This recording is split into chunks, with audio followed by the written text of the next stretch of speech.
Hmm, Assalamualaikum warahmatullahi wabarakatuh dan selamat malam. Kami dari kelompok 6 dan atas saya akan bernama saya Fauzan Ramadan Salubis Saya dan Faridinda Perlingga Fitri. Fajrin akan mempresentasikan presentasi kami mengenai manusia dan tanggung jawab. Nah, untuk pembukaannya akan saya serahkan kepada Perlingga Fajrin. The time is yours.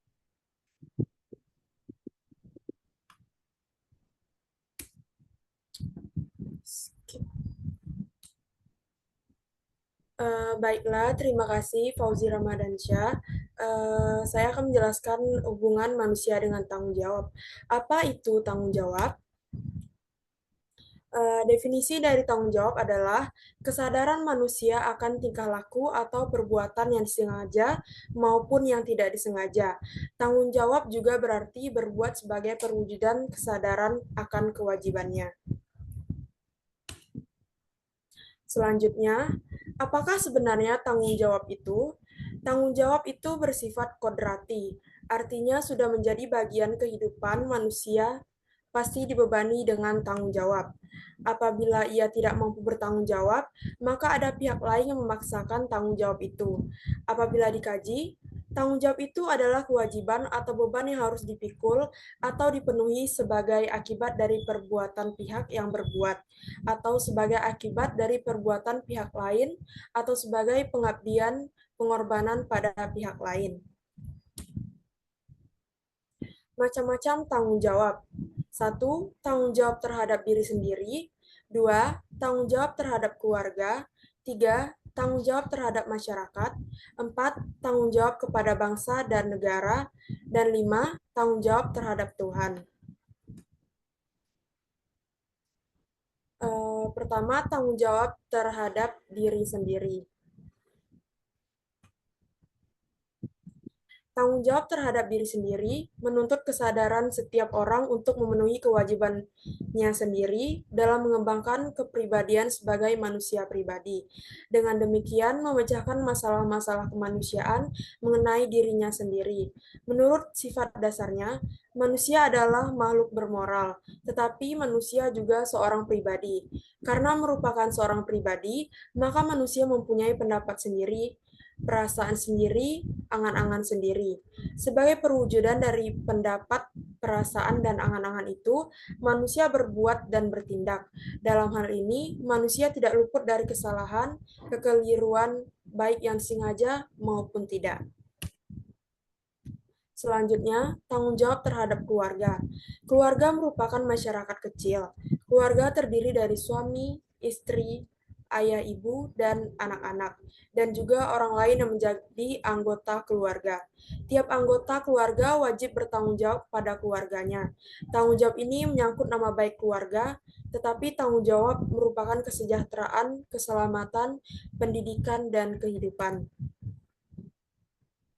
Selanjutnya, tanggung jawab terhadap masyarakat.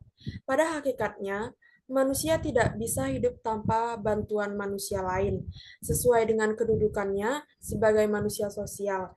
Karena membutuhkan manusia lain, maka ia harus berkomunikasi dengan manusia lain tersebut. Sehingga dengan demikian manusia di sini merupakan anggota masyarakat yang tentunya mempunyai tanggung jawab seperti anggota masyarakat yang lain agar dapat melangsungkan hidupnya dalam masyarakat tersebut. Wajarlah apabila segala tingkah laku perbuatannya harus dipertanggungjawabkan kepada masyarakat. Tanggung jawab terhadap negara, suatu kenyataan lagi bahwa setiap manusia, tiap individu adalah warga negara suatu negara.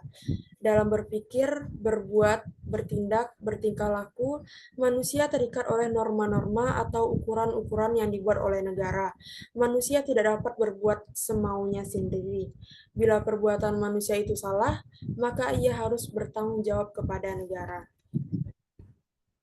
Tanggung jawab terhadap Tuhan. Tuhan menciptakan manusia di bumi ini bukanlah tanpa tanggung jawab, melainkan untuk mengisi kehidupannya, manusia mempunyai tanggung jawab terhadap Tuhan. Sehingga tindakan manusia tidak bisa lepas dari hukuman-hukuman Tuhan yang dituangkan dalam berbagai kitab suci melalui berbagai agama. Pelanggaran dari hukuman-hukuman tersebut akan diperingatkan oleh Tuhan Dan jika dengan peringatan yang keras pun manusia masih juga tidak bisa menghiraukan, maka Tuhan akan melakukan kutukan. Sebab dengan mengabaikan perintah-perintah Tuhan, berarti mereka meninggalkan tanggung jawab yang seharusnya dilakukan manusia terhadap Tuhan. Sebagai penciptanya, bahkan untuk memenuhi tanggung jawabnya, manusia perlu pengorbanan. Selanjutnya, saya kembalikan ke moderator. Terima kasih, Farlingga Fadrin. Kali ini saya akan menjelaskan mengenai pengabdian. Pengabdian adalah suatu perbuatan baik berupa pikiran, pendapat, ataupun tenaga sebagai perwujudan kesetiaan, cinta, kasih sayang, hormat, atau satu ikatan dan semua itu dilakukan dengan ikhlas. Pengabdian itu pada hakikatnya adalah rasa tanggung jawab. Apabila orang bekerja keras sehari penuh untuk mencukupi kebutuhan, hal itu berarti mengabdi kepada keluarga. Lain halnya jika kita membantu teman dalam kesulitan, mungkin sampai berhari-hari itu bukan pengabdian, tapi hanya bantuan saja. Untuk slide selanjutnya,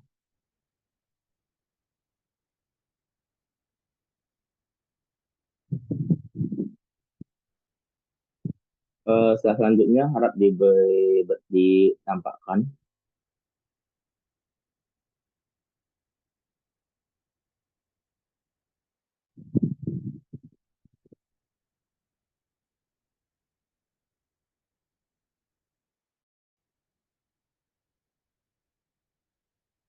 Manu,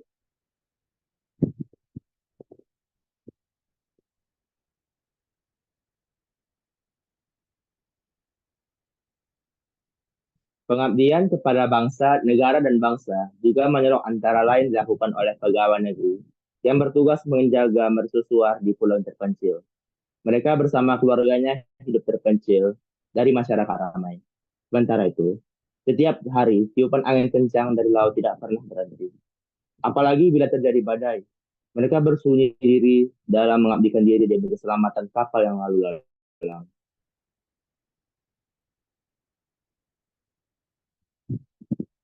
Pengorbanan. Pengorbanan berasal dari kata korban atau kurban yang berarti persembahan. Sehingga pengorbanan berarti pemberian untuk menyatakan kebaktian. Dengan demikian, pengorbanan yang bersifat kebaktian itu mengandung unsur keikhlasan yang tidak mengandung pamrih. Suatu pemberian yang didasarkan atas kesadaran moral yang tulus, ikhlas semata-mata. Pengorbanan dalam arti pemberian sebagai tanda kebaktian tanpa pamrih dapat dirasakan bila kita membaca atau berdasarkan sebuah agama dari kisah para tokoh agama atau nabi. Manusia memperoleh tauladan bagaimana semestinya wajib berkorban.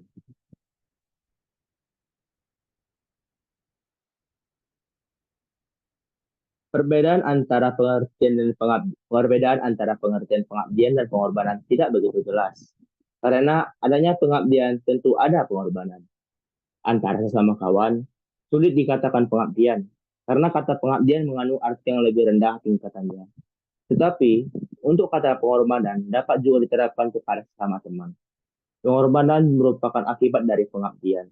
Pengorbanan dapat berupa harta benda, pikiran, perasaan, bahkan dapat juga berupa jiwanya. Pengorbanan diserahkan secara ikhlas tanpa pamrih, tanpa ada perjanjian, tanpa ada transaksi, kapan saja diperlukan.